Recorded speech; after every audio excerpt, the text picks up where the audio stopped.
Hi everyone, welcome to my presentation. My name is Adon Hernandez, and the title of my paper is Barriers Students with Disabilities Face in Physical Education. This is PE 589, Professor Andrew Allstar, and the term is Spring of 2018. Now, the purpose statement and central research questions include exploring the barriers that are present in PE for students with disabilities that discourage them from participating in physical activities. The central research questions um, focuses on some of the factors that are present and that discourage students to participate or get involved in the physical activities. So in that question, participants included like types of activities that these students least enjoy. In the second research question, it actually deals more with uh, practices that these teachers implement in their curriculum. So, such as the types of accommodations, adaptations, or modifications that they're utilizing to include all students. Um, and the third research question deals more with the perceptions of these teachers or physical education teachers.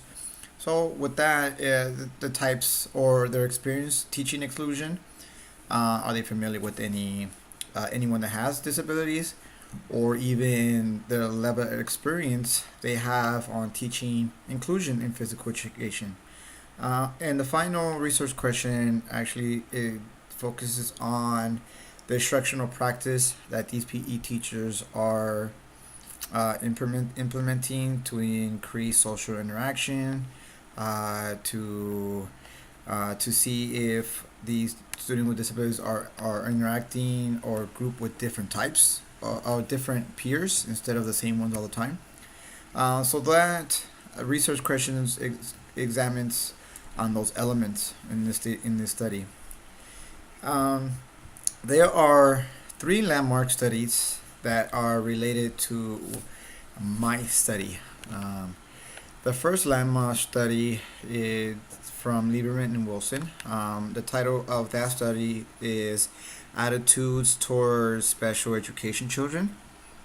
Now, in this study, their purpose of the study is to determine some of the attitudes of these pre-service teachers. Now, pre-service teacher consists or kind of regards to more of students before they become teachers. So the participants were included in the study were university students, more based in New York. Now, these students, when before they participated in a 1 week sports camp practicum, they had to fill out or respond to survey questions. So it was more of a pre-survey to kind of check in on their attitudes towards teaching inclusion. So many of them didn't have hands-on experience or have no knowledge in teaching these type of students. So the results of the pre-survey were negative. So were negative attitudes actually, or negative perceptions towards this type of inclusion. So before they actually attended the 1 week practicum, these participants had to attend an orientation to kind of give them those guidelines on what to expect and appropriate strategies they can use. From there on, they attended. They were assigned to a student with disability, so they had to be with them for the whole week. So assisting them in getting ready for bed, assisting them in activities, guiding them, or just pretty much anything that the sports camp um, included. They had to be with them. Following complete or after they completed the 1 week, they did another survey, which was the pulse survey, and the results were that the attitudes change or improve actually after experiencing that. They actually had a more of a positive attitude towards teaching because it gave them a level of attitude or a level of open minded to like where they're familiar. They got to experience with students where they can actually learn. They have the ability. They actually got more comfortable. They became more confident in being with the students or teaching them. So with this, the application to the study was to um, how the influence or the impact that a training or practicum or hands-on experience helps these pre-service students change or improve their attitudes towards inclusion. Now, in the second Lemon study, um, it was the title of that study was Teacher Perceptions. It was from Cole, Baumner, and Boswell. And in this study, they wanted to examine the perceptions, the teaching practices, and also the learning and needs for students with disabilities in the general population. Now, these students or these participants had either they had little experience or no experience teaching inclusion. So what they did is to collect data. What they wanted to get insights from these participants. So they interview these participants to check in with their kind of attitudes or their daily experience on what they did, what they didn't do, or what could be done.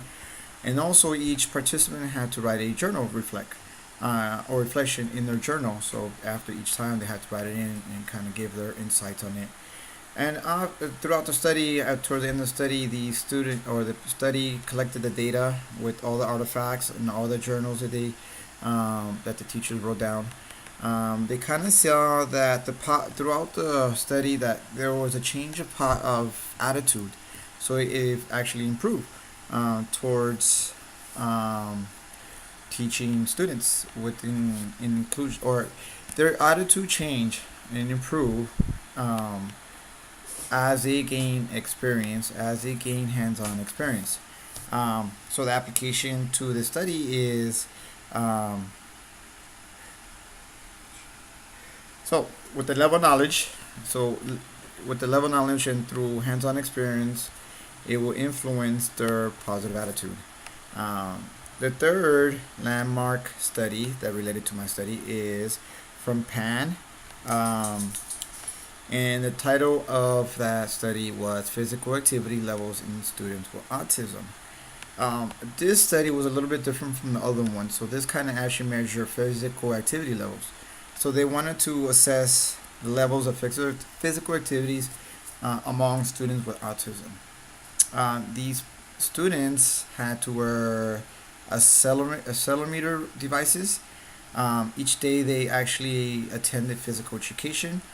So they kind of wanted to see how much were they contributing per PE session. Each PE session was about 45 minutes. So they either so at the each day after each PE session, the study collected the device and then they actually imported it into a system, and then to track the time or the contribution they were putting. Um, so after the study, they collected all the information, and they collected all the information from those devices, accelerometers, and the results actually indicated that these students with autism were less active than their typical or developmental typical peers.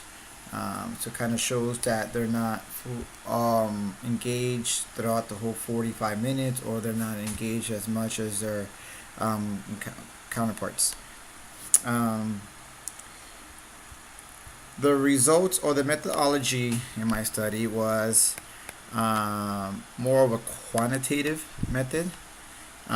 Most of the participants, or all the participants, were current PE teachers.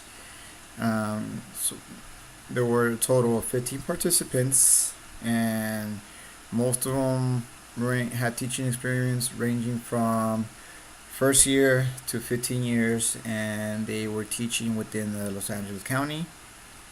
And the survey consisted of open-ended questions and multiple choice. Um,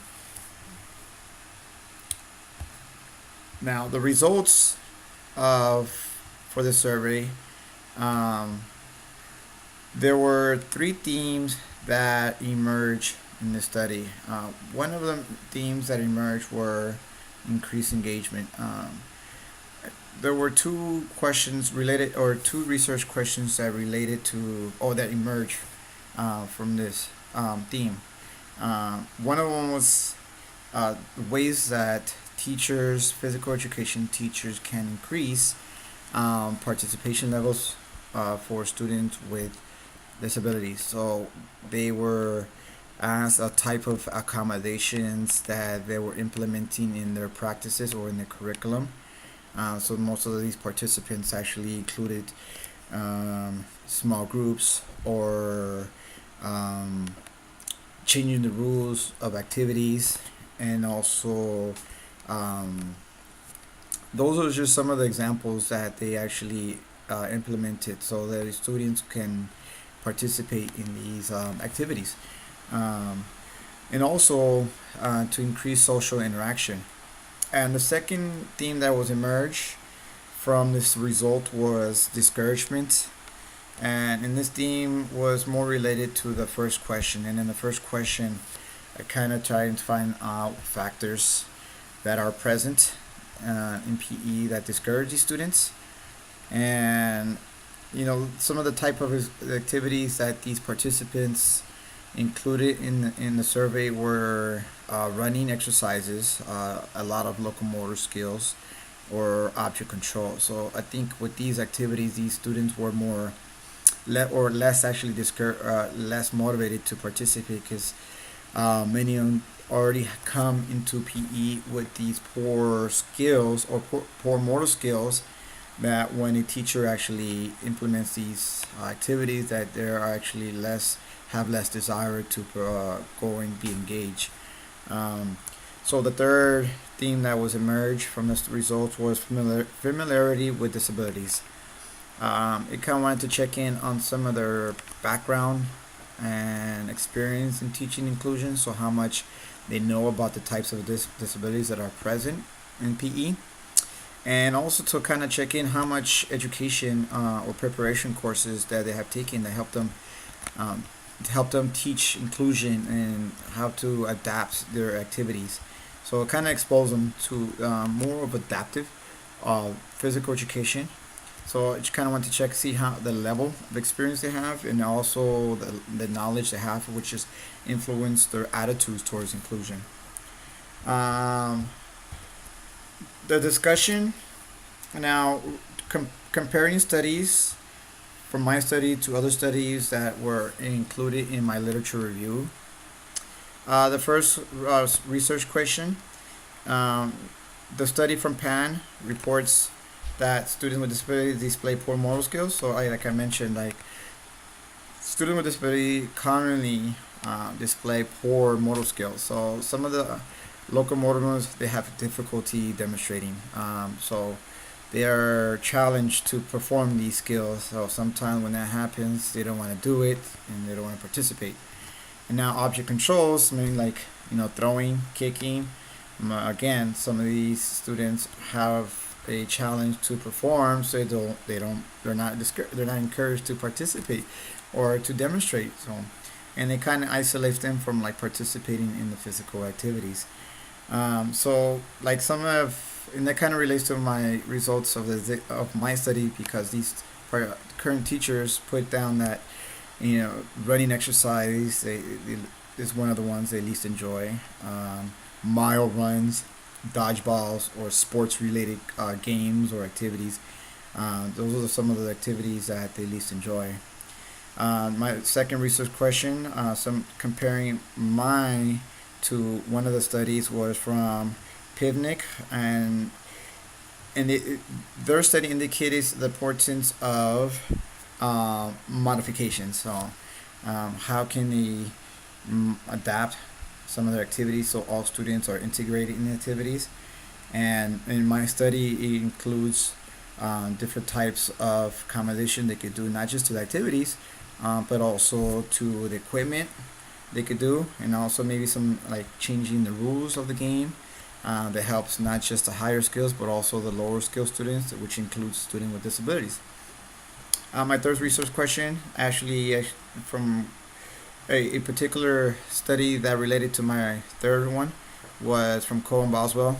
They found out that hands-on experience has a huge impact on improving inclusion. So with more hands-on experience, with more exposure to teaching different types of activity, will boost their confidence and feeling more adequate to teach inclusion and to include these students into their activities so they could actually integrate with peers without disabilities and kind of avoid or prevent their isolation from the class. Um, another one actually that related to the third one was from Lieberman Wilson. Their study indicate that preparation programs helps that, kind of like I mentioned earlier. Now the final research question, it deals more with collaboration with staff, with support staff. So in that study, actually, it helped. There was a study where PE teachers were collaborating with support staff or team members, such as special education, and there they share ideas on how to provide support plans, and then adjusting as more insights as they meet together, make the adjustments, and it had a huge impact on their confidence to carry that into their practice, into their class. When they have a student with disabilities, they could actually put those ideas from the collaboration into their activities. See, and the main thing is with the collaboration is to help students with disabilities increase their social interaction with peers without disabilities. So collaboration has a huge influence on improving inclusion in PE. Finally, last thing that I wanted to kind of hit on is some future recommendations. So in my study, I mentioned in the paper that school boards maybe should model positive behaviors of inclusion, also maybe enforce some policies that help PE improve their curriculum so to all students are included together, and also to increase collaboration between PE and special education, such as individuals that work as in adaptive physical education or adaptive APE teachers. So kind of collaborate together. They can share ideas. PE teachers could get some insights from them on how to accommodate activities for particular students with disabilities. Implications. I wanted to imply that my study, that knowledge and experience that helps these teachers be more confident and feel more adequate to teaching inclusion and to research ideas or just kind of brainstorm ideas with within themselves to change up or tweak up their activities. So the main thing is just to kind of include these students with their peers and also have them engage in these activities to boost some of these benefits, such as their physical, social, and health benefits. Will help them like that. So, and also preparation programs to help these pre-service teachers before they become teachers, to help them or take APE courses to help them teach inclusion. The future research, I think my study lacked measuring physical activity levels. I believe that's an important factor to dive into, because even though they could probably participate in the first 5 or 10 minutes, and maybe for the rest of the remainder of the PE time, they will not, or they will fall off, or they just get disengaged. So my study didn't measure that, didn't focus on that too much, and I think for future research to find out how much are they participating or how much are they contributing in PE, that's something that could be looked into more. And also kind of refine some of the research questions, as my study didn't kind of pinpoint some of the severity of these disabilities, so it just kind of made it more broad, so it's just students with disabilities. So maybe next time for future reference or for future research, look into how much or what type of activities or what type of severe or disabilities are included in their classroom. So if it's mild, moderate, or severe, and if any of these students with mild, moderate, and severe students are included, or how challenging it is to kind of include with more moderate to severe students with disabilities. Uh, so those kind of the things for future research that could be looked into to kind of improve inclusion in physical education. Well, thank you everyone. I hope you enjoyed my presentation and good luck to everyone. Thank you.